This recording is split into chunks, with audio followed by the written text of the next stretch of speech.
Yo! Ngayon nga pala ay mag-bike check tayo kay Ashbourne. So tara, simulan na natin. Bali, ito nga pala ang ating gravel bike na Beta Half Moon Keeper Edition. At tinernohan natin to ng Sagmit K4 na rigid fork at Hassens Pro 7 na hubs. Para naman sa ating crankset, gumamit tayo ng Weapon Omega 480 na may 50 at 34 teeth. At ginamitan natin to ng Shimano M520 na cleats pedals. Sa seat post naman, gumamit tayo ng ZTTO at sa saddle ay Specialized na nabili lang natin sa Shopee. Sa bar tape nga, gumamit tayo ng West Biking at ang ating drop bar naman ay Sagmit Racing Pro 4.0. Aluminum pala yan, nilagyan ko lang ng carbon na sticker. At ang group set naman natin ay L2, R7, yung shifter, RD, and FD.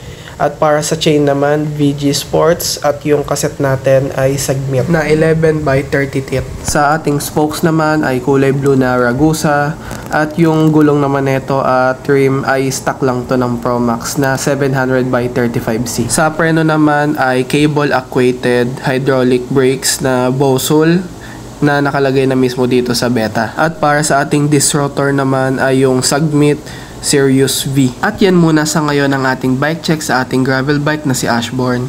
Tingin nyo guys, bukod sa tuhod, ano pa kaya magandang i-upgrade? Comment down below.